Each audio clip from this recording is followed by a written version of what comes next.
Povo de Deus, Salmo 49. A vaidade do homem ao mestre de canto.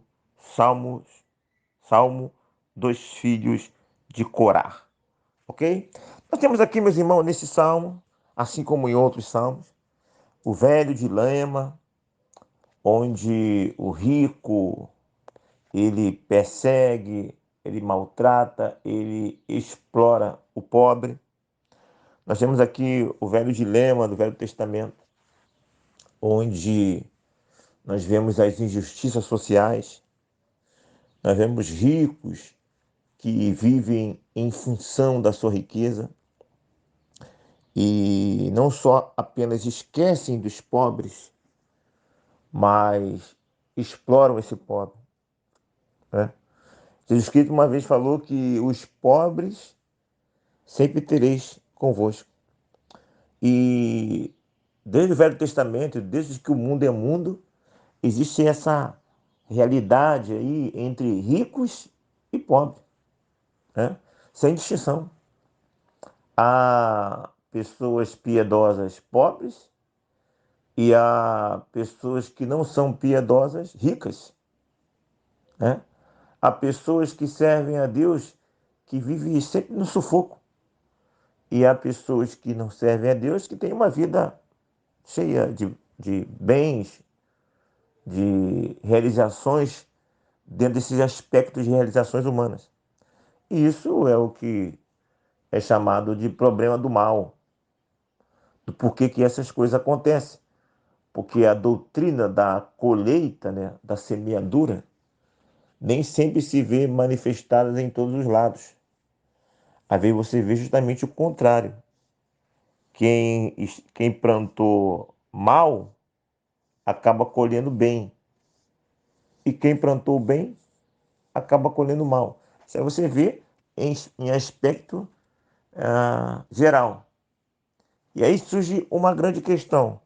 Como pode haver justiça? Como eu posso viver, entender essa realidade?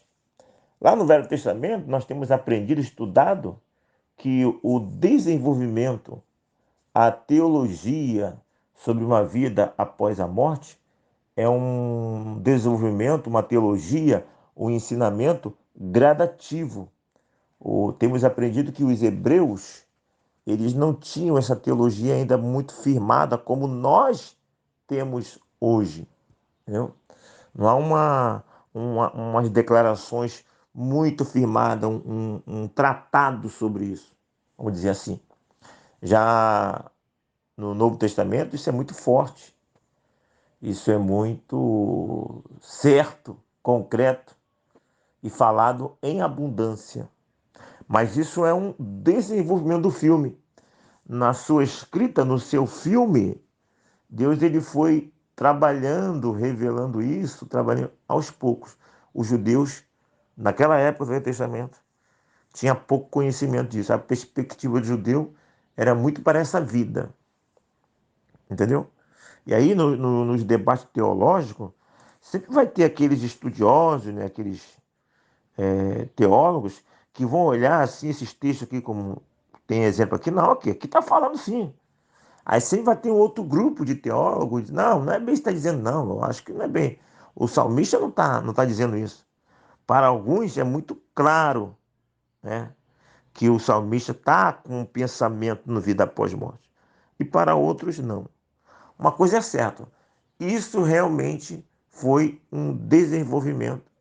Realmente, não posso dizer realmente, mas pelo menos o que temos estudado, isso foi um desenvolvimento gradativo na história do povo hebreu. Ok?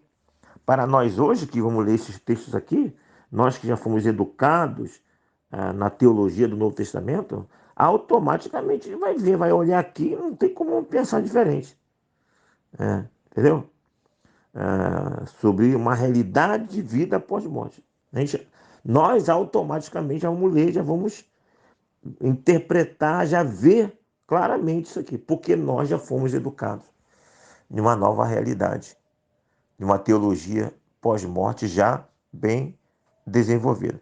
Então, entenda aqui que o capítulo 49, ele traz essas questões do rico, do pobre, da exploração, né? Como fica isso aí, né? Como fica essa realidade. E, meu irmão, minha irmã, a grande verdade é, se não houvesse essa expectativa, essa realidade pós-morte, de justiça de Deus pós-morte, o negócio ficaria muito complicado.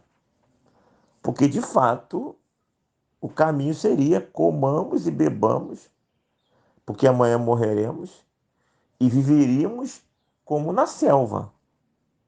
Seríamos, a base principal é o mundo da cadeia alimentar. Salve-se quem puder, e o mais forte precisa de se alimentar do mais fraco. Veríamos como parecidos como animais, né? Se não há esperança nenhuma, se só há uma coisa para essa vida aqui, uma pessoa rica, ela vai pensar essencialmente nela, é isso? Ela pode até fazer um bem a quem ela interessar fazer o bem, mas os atos delas, seja fazer o bem ou fazer o mal, sempre terá o fim de algum benefício próprio, né? Quando não há Deus, os fins são seres humanos. Agora, quando há Deus, aí os fins é Deus e os fins são as recompensas que esse Deus trará. Percebe como é loucura esse movimento, é um caos se esse movimento de ateísmo crescesse? Perceba que um mundo sem Deus seria um mundo de caos total, porque veríamos uma grande selva, não é isso? Agora, o que eu acho interessante, nessa discussão lá no Velho Testamento, nesse contexto do Velho Testamento, meus irmãos, é que hoje nós vivemos pela fé e tudo que nós acreditamos é pelo que está escrito na Bíblia, pelos relatos bíblicos dos fatos e relatos esses que mostram Deus.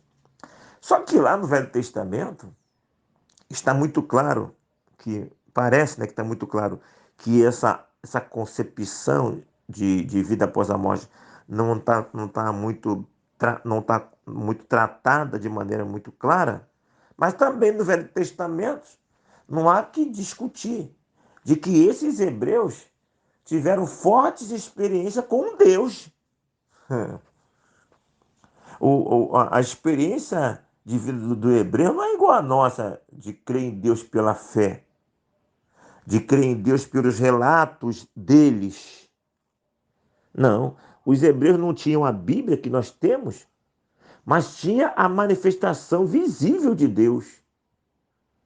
Deus se manifestou através da voz, Deus se manifestou através de anjos, né? Deus se manifestava através de sinais claros.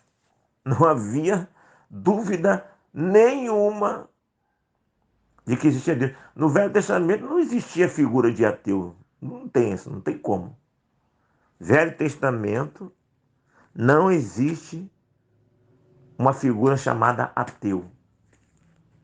Porque no Velho Testamento, as manifestações de Deus e até mesmo as manifestações dos deuses, que na teologia nossa são anjos que se fazem demônio, elas eram abundantes. No Velho Testamento, o politeísmo era muito forte. Não tem espaço para ateísmo no Velho Testamento. Que é impossível ser ateu no Velho Testamento. Porque no Velho Testamento, a manifestação do Deus e dos deuses, de acordo com a crença de alguns, eram abundantes. Ora, meu irmão, isso é uma coisa natural. Se eu estou vendo, se eu vejo com meus olhos, né? Como diz o salmista, provar e vede. Se eu estou provando, eu tenho certeza, eu estou experimentando a manifestação de um Deus, naturalmente eu tenho perspectiva de vida após a morte. Porque a vida após a morte se manifesta a mim. A realidade de vida além desse mundo aqui, eu estou vendo. Eu estou experimentando. Não tem como não se ter essa perspectiva, porque eu estou vendo com meus próprios olhos que existe um ser, existe um espírito, existe um ser espiritual que fala comigo e que se manifesta e que traz justiça para mim. Automaticamente eu já tenho essa perspectiva, porque esse ser espiritual, ele se manifesta a mim, se manifesta a minha nação. É algo natural.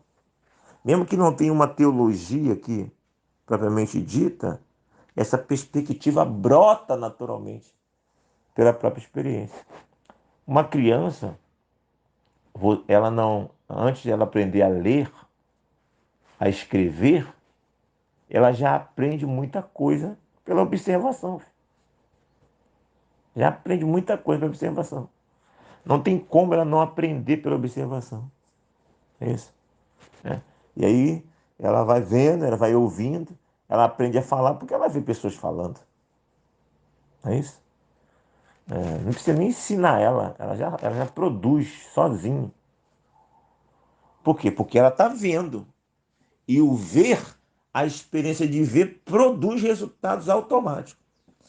Então, para mim, a maior base, a maior teologia para mostrar que o povo hebreus, mesmo não tendo escrito muito sobre isso, acreditava em um mundo pós-túmulo, é o fato de eles terem experiência e ver a teofania de Deus de maneira muito abundante.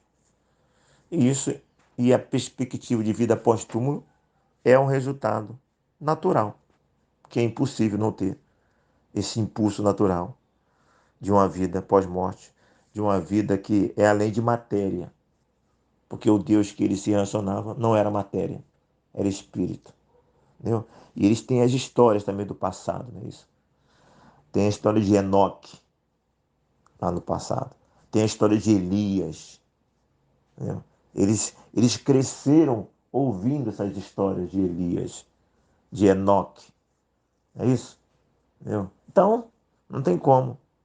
Não tem como não ter essa perspectiva. E com certeza aqui no salmista, quando ele fala sobre essas coisas, versículo 15: mas Deus remirá a minha alma do poder da morte, pois ele me tomará para si. Claro que tem perspectiva aqui, entendeu? Ele me tomará para si, entendeu? Então, no final de tudo, o homem, o ser humano, é levado a viver em justiça, em retidão, porque isso tem recompensa. Isso terá um resultado final, bom ou ruim, para quem pratica ou para quem deixa de praticar. Porque se não tivesse essa perspectiva de resultado, não tem sentido. Para o rico que está afundado nos prazeres da vida, no vivia arregalado da vida, como vivia lá aquela história do rico de Lázaro, em Lucas capítulo 16, a partir do versículo 31, né? O rico vivia arregaladamente, vamos dizer assim, não sei se eu esqueci a expressão agora, vivia afundado nos prazeres, entendeu? Porque para quem está nisso aí, se não tiver nada, pô, é morte, eu vou fazer o quê? Ué, posso até fazer uma ação ou outra aqui contra o pobre, mas eu vou viver essencialmente para manter a minha riqueza. E que o pobre se vira lá, porque para me chegar aqui, eu lutei muito.